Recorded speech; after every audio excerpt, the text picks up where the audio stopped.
What a brutal Monday it was yesterday, pretty much across the board for equity markets. We saw the S&P 500 sell off by more than 1.6%, the Nasdaq Composite down by more than 2.5%, and even up here in the Canadian markets, the TSX Composite was down 0.75%, all following a pretty rough past week as well, with many stocks down multiple double digits entering October. Now, as I'm recording this midday on Tuesday, markets have somewhat bounced back by around 1.5% for the S&P as well as the Nasdaq. However, this is following a pretty rough decline over the past 2 weeks or so. In reality, though, it's pretty much growth stocks that are seeing the largest consolidations over these past couple of weeks, as these are stocks that have been fetching extremely high valuations over the past couple of months, with the average S&P 500's trailing PE ratio above 30. Now, I did release a video a couple of days ago highlighting way too much data about the current market environment, what we've seen historically in Q4, as well as what we could expect moving into the second half, or the fourth quarter, I should say, of the year. Definitely check that video out if you haven't already, but really, my thoughts and opinions haven't really changed over the past couple of days. It's a fact that the equity markets have been seeing very high valuation multiples over the past 6 months. So seeing the markets retreat back by more than 5% right now, considering the 26% gain we've seen over the past year, isn't something that we can say was completely unexpected. Second, the American Federal Reserve has undoubtedly been propping up the market through low interest rates and stimulus injections over this past year and a half, leading to high levels of inflation in many industries, specifically housing, vehicles, as well as food. Third, international news now makes larger ripples than ever before in the American markets, considering our access to information and growth in retail trading. Cash reserves right now are also pretty much only good for taking advantage of possible market opportunities like we saw over this past 2-week period, along with using it for short-term saving goals. It's definitely a strange period in the market, but is it really when you actually think about it? I've been doing this for years now, and seemingly regardless of the market environment that we find ourselves in, the narrative is that the markets and economy are different than ever before, and we're in a completely new reality that can't be compared to the past. Could we have expected a 30% decline 2 years ago from a virus attacking the world? Absolutely not. Could we have expected a financial crisis in 2008? Again, not many were wise enough to see this coming, but enough time in the market for the average investor has still returned positive results regardless of the catastrophic events taking place and shifting the economy. The reality is that short-term outlooks on the market significantly increase your level of volatility and risk with your investments. Taking a look at this chart explains this concept extremely well, where the probability of negative returns decreases greatly by each increased interval of time that someone has to stay invested in the S&P 500 index. Even last February, when the market corrected by roughly 5% after expanding by more than 50% from March lows, I made a couple of videos about certain market indexes and stocks that I was buying during the dip at the time. And I remember there were many people telling me that the market was going to continue falling and that made no sense. Of course, some stocks did indeed continue to fall, like TDOC, but the general market has still appreciated by roughly 20% since that time. The point being that it's easy to get caught up in the short term, and humans have a very, very hard time visualizing longer term investments specifically, but buying the market and holding quality companies that are increasing their underlying financial strength usually results in appreciation when combined with a well-balanced and properly allocated investment strategy. Hey, what's going on everyone? It's Griffin here, and it's kind of late to be making an intro for this video, but this is kind of like an emergency video since so many of you have been asking me to make an update on a couple of stocks specifically. So yeah, in today's video, we're going to be looking over a handful of stocks that I hold in my portfolio and that all of you have been requesting an update on. By the way, we can't really control the markets being red, but one thing you can control is smashing the like button and turning it blue.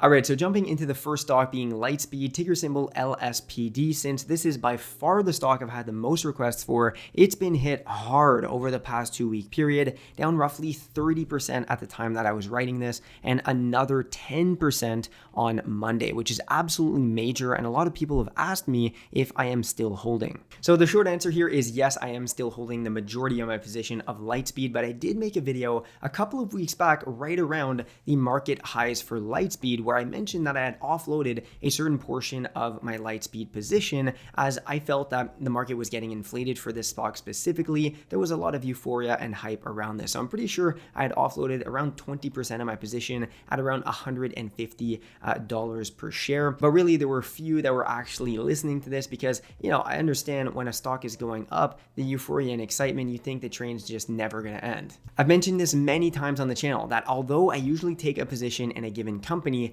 with a multi-year outlook and with a proper thesis backing that position, I don't see anything wrong with offloading a certain portion of your position if it has already exceeded what you had set out for it in the first place. This only results though in increased price multiples as well as high valuations for the company in question that is pretty much just propped up by euphoria as well as pricing in future growth of the company on an unsustainable level. Now in that video, when I mentioned the fact that I had sold off a smaller portion of my Lightspeed position anyways, I had some people DMing me on Instagram saying this was ridiculous, that I should be just bolstering my winners. And sure, there can be some truth to that, but when one of your positions has already gone up more than 400% in value, I don't see anything wrong with cutting down, trimming that position, taking some profits, and then reallocating it to other positions for a more well-balanced portfolio. On top of this, Lightspeed's price to sales ratio had reached all-time highs, so seeing it drop back down to more normal levels is something that shouldn't surprise many. But the real reason why Lightspeed stock has declined so much over the past couple of days is as a result of an investigation notice against the company, where apparently Lightspeed would have massively inflated its business pre-IPO, overstating its customer count by 85% and gross transaction volume by 10%. Now, of course, this is something that we as shareholders could have never anticipated, and other than what's publicly available right now, I don't have like a crystal ball with more information about the validity of these claims. So for now, we'll just have to wait and see. If these claims do end up being true though, well, this would essentially be fraud and misleading shareholders. So until the claims are validated or not, do expect significant levels of volatility for Lightspeed stock, that is for sure. What's kind of odd though is that Lightspeed's management hasn't really spoken out about these claims other than just saying that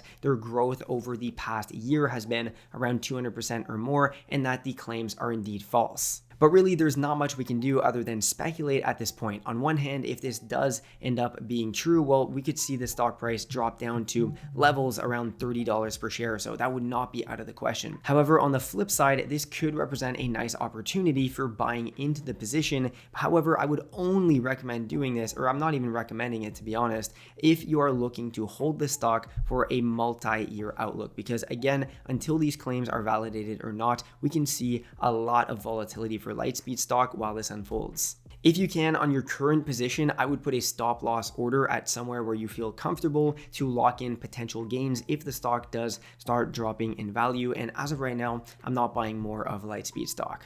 Moving on to growth stock 2 that's been hit quite hard over the past little while. It is Facebook, ticker symbol FB. That's down roughly 15% from its all-time high in September. And with yesterday's trading down another 5%, Facebook seems to have just left the chat as the entire platform, including Instagram and WhatsApp, were down for millions of people on Monday.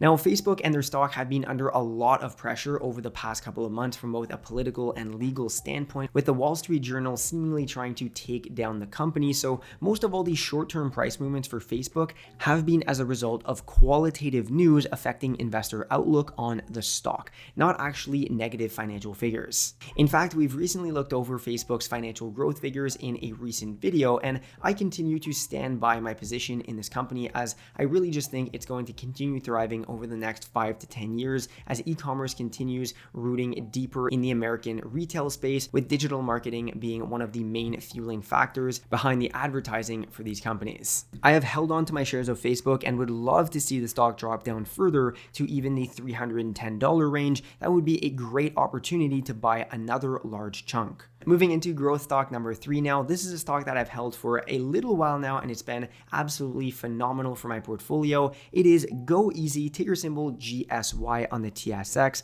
And in reality, I thought it would take around 2 to 3 years to see this stock reach the levels that it currently is trading at in the first place. Based on the financial information and news I could gather about GoEasy right now, this is nothing more than a healthy correction. And let's consider that it did have a run up that was absolutely phenomenal, and it is somewhat exceeded its fundamental room anyways. There has been a lot of excitement around Go Easy stock. After all, it is a great company to hold in your portfolio, but yeah, really it's just been on a tear over the past year, and we're seeing nothing more, at least what I think, of a healthy correction right now. And depending on where this goes, I might buy another chunk. And finally, the fourth stock for today's video, it is Amazon, which as of yesterday had turned negative for the year, which is just absolutely ridiculous, to be honest, considering how much growth this company has seen over the past 12 months from a financial as well as geographic footprint. I've been speaking about Amazon stock a lot over the past 6 months, as this is just one of my favorite companies. I'm going to continue buying more regardless of the price and hold it for most likely 10 years or longer. It's one of my favorite companies and stocks to hold, and right now the fact that it's dropped down 10% over the past month or so, I think is an absolute steal of a price and a bargain right now. If it does end up going below $4,000, I'm going to load up on Amazon stock. So all of this brings us to the conclusion of today's video, which is the following. At this time right now, although the markets are rebounding today by around 1.5%, this does not necessarily mean that we're seeing a market bottom here. So I'm kind of just waiting. I do have some cash on the sidelines, as I mentioned in my past video, to take advantage of these opportunities. Now, last week, sure, on Friday, I did deploy some of this capital and I was buying. Right now, I'm kind of just waiting to see how the markets end up panning out, especially when it comes to broader market exchange trade funds like S&P 500 and NASDAQ 100 funds. So as always, continue watching your stocks and exchange trade funds for days when the markets are red, as these are the largest opportunities, right? Last week when I purchased some stock, the markets were down around 5%. And so for this reason, I'm automatically lowering my relative cost basis for a longer term hold. And historically speaking, since 1950 and even more so since 2010, Q4 is typically a positive quarter at gains of roughly 5% or so. With that said, we are seeing signs of GDP growth slowing down over the 2022 calendar year, which isn't necessarily great for the stock market, especially since the modern markets really price in future performance. And on top of that, next year, we're going to be seeing interest rates slowly start rising up, which typically has a negative impact on equity markets. As always, sticking to your longer term financial plan is critical, and time in the market always beats trying to time in the market. So I really hope you enjoyed today's video. If you did, make sure to smash the like button and let me know down in the comments what you think of the 4 stocks that we briefly covered in today's video. If you'd like to learn more about stock market investing on a more in-depth and personal look, then make sure to check out the first link down in the description, where you can get 25% off for my full 60 video lecture stock market investing course, where you'll learn everything you need to know about properly navigating the market, crafting a longer term strategy, and a portfolio suitable for your needs as an investor. So on that note, thanks a lot for watching, and I will see you in the next one.